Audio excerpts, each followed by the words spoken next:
Hello बच्चों, आज हम बात करेंगे स्टीरियो आइसोमेरिज के बारे में। इससे पहले की वीडियोस में हमने अपना जो स्ट्रक्चरल आइसोमेरिज था, जिसमें चेन आइसोमेरिज है ना, position isomerism, functional isomerism, metamerism, tautomerism, ये सब कंप्लीट किए। तो आज हम बात करेंगे स्टीरियो आइसोमेरिज के बारे में। देखो, स्टीरियो आइसोमेरिज क्या होता है।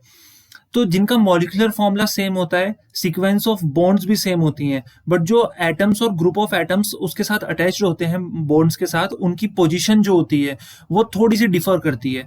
तो ये थोड़ा समझने में थोड़ा अजीब सा लगता है कि पोजीशन डिफर कैसे करती है, तो इसको हम एग्जांपल के थ्रू समझते हैं। ठीक है। तो स्टीरियो आइसोमेरिज्म दो पार्ट में डिवाइडेड है। पहला है हमारे पास ज्योमेट्रिकल आइसोमेरिज्म और दूसरा होता है हमारे पास ऑप्टिकल आइसोमेरिज्म। तो देखो, ज्योमेट्रिकल आइसोमेरिज्म क्या होता है। जो कॉन्फ़िगरेशन हमें मिलती है due to restricted rotation about a double bond in open chain compound and about a single bond in close chain compound. तो क्लोज चेन कंपाउंड में सिंगल बॉन्ड के तहत जो रोटेट करके हमें कॉन्फ़िगरेशन मिलती है, और ओपन चेन कंपाउंड में डबल बॉन्ड के अराउंड जो रोटेशन होता है। ठीक है। फिर जो हमें कॉन्फ़िगरेशन मिलेगी वो एक दूसरे की क्या कहलाएंगे, ज्योमेट्रिकल आइसोमेरिज कहलाएंगे। एग्जाम्पल से इसको समझते हैं।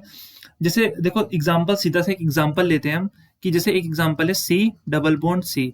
ये है हमारे पास ए, ये है हमारे पास बी, ये है हमारे पास ए, और ये है हमारे पास बी। तो अब हम देखो, अब हम क्या कर रहे हैं। अब हमने क्या किया है, इस वाले कार्बन को, जो ये इधर वाला कार्बन है, इसको हमने इस तरह से पकड़ लिया है। ठीक है। इस वाले को हमने यहीं पे इस तरह से पकड़ लिया है, होल्ड कर लिया है। और जो ये वाला कार्बन है ना, इसके बगल वाला, इस वाले कार्बन को हमने पकड़ के इधर वाले कार्बन को पकड़ के इस वाले कार्बन को घुमा दिया हमने। ठीक है। टर्न कर दिया इस तरह से, जैसे किसी गर्दन घुमाते हैं ना इस तरह से, वैसे ही हमने इसको टर्न कर दिया। तो देखो, जो जिसको हमने पकड़ रखा था वो तो बिल्कुल ऐसा ही रहेगा एज इट इज। ठीक है। बट जो ये वाला कार्बन था, जैसे इसको हम टर्न करेंगे तो ये बी जो है ये ऊपर की तरफ चला जाएगा, तो बी ऊपर चला जाएगा और ए आ जाएगा नीचे की तरफ। तो ये एक दूसरे के क्या कहलाएंगे, ज्योमेट्रिकल आइसोमर्स कहलाएंगे। क्यों? क्योंकि हमने यहाँ पे क्या किया है, देखो ये एक ओपन चेन कंपाउंड था, इतना तो आपको पता है, ये एक ओपन चेन कंपाउंड है। तो इसमें जो डबल बॉन्ड के थ्रू हमने क्या किया है, रोटेशन किया है, और रेस्ट्रिक्टेड रोटेशन किया है। कैसा रोटेशन किया है, रेस्ट्रिक्टेड रोटेशन। देखो, रोटेशन का मतलब है कंपाउंड को ही घुमा दिया, लेकिन रेस्ट्रिक्टेड रोटेशन का मतलब है एक साइड हमने पकड़ी और दूसरी साइड को हमने इस तरह से घुमा दिया। तो घुमाने की वजह से, जैसे बोतल का ढक्कन लगाते हैं ना, बिल्कुल इस तरह से हम बोतल को पकड़ते हैं और ढक्कन को इस तरह घुमा देते हैं। तो वैसे ही हमने किया है, कार्बन नंबर 1 को हमने पकड़ा है और दूसरे वाले कार्बन को हमने इस तरह से रोटेट कर दिया है। तो इसको हम बोलते हैं रेस्ट्रिक्टेड रोटेशन। तो रेस्ट्रिक्टेड रोटेशन के वजह से जो हमको नई कॉन्फ़िगरेशन मिल रही है, वही कहलाते हैं ज्योमेट्रिकल आइसोमेरिज्म। बट इसके लिए भी ना एक कंडीशन होती है कि हर एक डबल बॉन्ड वाला कंपाउंड ज्योमेट्रिकल आइसोमेरिज्म शो नहीं करेगा। तो कौन से डबल बॉन्ड का मतलब एल्कीन, तो कौन से एल्कीन ज्योमेट्रिकल आइसोमेरिज्म शो करते हैं। तो जिस एल्कीन में sp2 हाइब्रिडाइज्ड कार्बन एटम पे दो अलग अलग एटम्स या दो अलग अलग ग्रुप्स होते हैं, वही ज्योमेट्रिकल आइसोमेरिज्म शो करते हैं। तो चेक करते हैं, क्या ये कार्बन जो है, क्या ये कार्बन sp2 हाइब्रिडाइज्ड है। तो एक सिग्मा बॉन्ड, दूसरी सिग्मा बॉन्ड, एक पाई, और ये तीसरी सिग्मा बॉन्ड।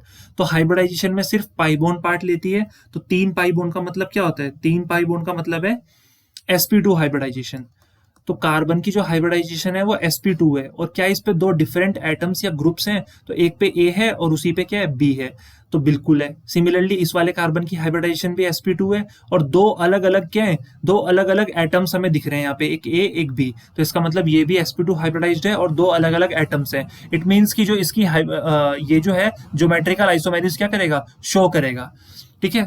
अब ऐसे ही हम एक दो और एग्जाम्पल और देख लेते हैं। जैसे मान लो इस तरह से एक एग्जांपल ले लेते हैं, सी डबल बॉन्ड सी, और ये है हमारे पास ए, ये है हमारे पास बी। ठीक है। ये हमारे पास Cl है और ये भी हमारे पास Cl है। तो क्या ये कंपाउंड ज्योमेट्रिकल आइसोमेरिज्म शो करेगा।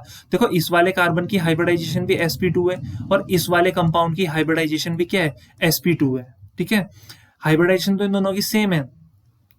बट अब देखते हैं, क्या इस पे सेम कंपाउंड है। तो इस वाले कार्बन पे एक A है और एक B है, तो इसका मतलब ये तो फॉलो कर रहा है। बट इधर वाले कार्बन को अगर हम देखें तो ये sp2 हाइब्रिडाइज्ड भले ही है, बट इस पे दो अलग अलग ग्रुप्स ना होके या दो अलग अलग एटम्स ना होके सिर्फ एक ही एटम है, क्लोरीन, और नीचे भी क्लोरीन। तो इसका मतलब ये ज्योमेट्रिकल आइसोमेरिज्म शो नहीं करेगा। बट अगर इस वाले की हम बात करें कुछ इस तरह से, A और ये B, और ये हो जाएगा हमारा क्लोरीन और नीचे कुछ चेंज कर देते हैं हम ब्रोमाइन, तो क्या अब करेगा? हाँ, अब बिल्कुल करेगा, क्योंकि sp2 हाइब्रिडाइजेशन तो है और अलग अलग एटम्स भी हैं, तो अब ये ज्योमेट्रिकल आइसोमेरिज्म शो करेगा। तो देखो बच्चों, ज्योमेट्रिकल आइसोमेरिज्म के साथ साथ ना हमें इसका नोमेनक्लेचर सिस्टम भी पढ़ना है, ठीक है, कि जो ज्योमेट्रिकल आइसोमेरिज्म होते हैं इसमें हम नोमेनक्लेचर कैसे करते हैं। तो nomenclature system of geometrical isomerism, तो ज्योमेट्रिकल आइसोमेरिज्म में नोमेनक्लेचर सिस्टम कैसे होता है, कैसे हम इनके नामकरण करते हैं ज्योमेट्रिकल आइसोमेरिज्म का। तो बड़ा ही सिंपल है, देखो सिंपल कैसे है, देखो मान लो कोई भी एक कंपाउंड है, ठीक है, कोई भी एक कंपाउंड है, मान लो इस तरह से एक कंपाउंड है C डबल बॉन्ड C और ये Cl है और ये Br है और यहाँ पर भी Cl है और ये Br है, और एक कंपाउंड इस तरह है C डबल बॉन्ड C, यहाँ पर क्या है Cl है, यहाँ पर Br है और यहाँ पर Br है और यहाँ पर Cl है। तो देखो अगर हम इसको बीच से इस तरह डिवाइड करते हैं, ठीक है तो ये ज्योमेट्रिकल आइसोमेरिज्म दोनों ही। तो अगर हम बीच से डिवाइड करते हैं तो यहाँ पर देखो क्लोरीन क्लोरीन एक ही तरफ आ रहा है ना, तो जहां पर सेम ग्रुप सेम साइड आता है, जहां पर सेम ग्रुप सेम साइड आता है वो कहलाते हैं सिस, और जहां पर देखो same group opposite side, B R opposite और यहाँ पर सी एल अपोजिट, तो सेम ग्रुप, ठीक है, ऑपोजिट साइड्स, तो उसको हम बोलते हैं ट्रांस, उसको हम क्या बोलते हैं? ट्रांस। तो ये चीज ध्यान रखनी है कि सेम ग्रुप सेम साइड क्या होता है? Same group same side cis, और सेम ग्रुप ऑपोजिट साइड क्या होता है? ट्रांस होता है। तो यहां पर मैं क्या कर रहा हूं, एक क्वेश्चन दे रहा हूं आपको, ठीक है, कि C डबल बॉन्ड C, ये CH3 है और ये भी CH3 है और यहाँ पर हाइड्रोजन और यहाँ पर हाइड्रोजन, और एक क्वेश्चन में और दे देता हूँ, C डबल बॉन्ड C, यहाँ पर CH3 है, फिर ये CH3 है और यहाँ पर हाइड्रोजन है और ये हाइड्रोजन है। तो अगर अब इस क्वेश्चन को हम ध्यान से देखें तो यहाँ पर देखो सेम ग्रुप जो है, आप इसको 20 से इस तरह डिवाइड कर दें अगर, ठीक है, अब यहाँ पर देखो सेम ग्रुप जो है, सेम ग्रुप वो सेम साइड है, तो ये क्या कहलाएगा? सिस। ये कौन सी फॉर्म है? सिस। और यहाँ पर देखो same group hydrogen hydrogen opposite side, CH3 भी क्या है? अपोजिट साइड, तो सेम ग्रुप अपोजिट साइड, तो ये कौन सी फॉर्म हो गई?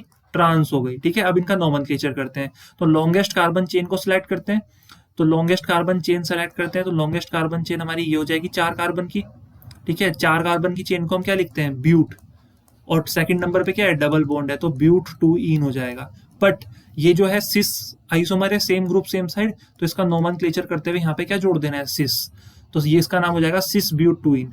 अब इसको चेक करते हैं, तो लॉन्गेस्ट चेन ये वाली हो जाएगी, ठीक है, तो 4 कार्बन की चेन है, तो इसको हम लिखेंगे ब्यूट, और दूसरे नंबर पे डबल बॉन्ड है तो 2 इन, बट ये ट्रांस है तो इसको हम लिखेंगे ट्रांस ब्यूट 2 इन, तो ये क्या हो जाएगा? ट्रांस ब्यूट 2 इन। तो इस तरह से कुछ ज्योमेट्रिकल आइसोमेरिज्म का नोमेनक्लेचर हम करते हैं। सो आई होप गाइस इतना आपको क्लियर हो गया होगा कि ज्योमेट्रिकल आइसोमेरिज्म जो होते हैं उनका नोमेनक्लेचर कैसे करते हैं। तो कुछ टेंशन नहीं है, डायरेक्ट जैसे हम नोमेनक्लेचर करते हैं बिल्कुल वैसे ही करना है, बट ये देख लेना है कि वो सिस आइसोमर है या फिर वो ट्रांस आइसोमर है। सिस क्या होते हैं? Same group same side cis, same group opposite side trans, ठीक है। एक बार फिर से, same group same side cis और same group opposite side trans, ठीक है। तो हमें उसके पास नाम के पहले क्या लिख देना है? प्रीफिक्स में सिस और ट्रांस ऐड कर देना है। तो इस तरह से हम ज्योमेट्रिकल आइसोमेरिज्म का नोमेनक्लेचर पढ़ते हैं। सो आई होप इतना क्लियर हो गया होगा ज्योमेट्रिकल आइसोमेरिज्म क्या होता है, ठीक है। हमने क्या कहा? ज्योमेट्रिकल आइसोमेरिज्म क्या होता है कि जो कंफिगरेशन हमको मिलती है due to restricted rotation about a double bond in open chain compound. हाँ, अगर क्लोज चेन कंपाउंड की बात करेंगे तो वहां पे सिंगल बॉन्ड बोल सकते हैं, बट जनरली हम डबल बॉन्ड से ही पढ़ते हैं क्योंकि ओपन चेन के बारे में डिस्कशन करते हैं ज्योमेट्रिकल में।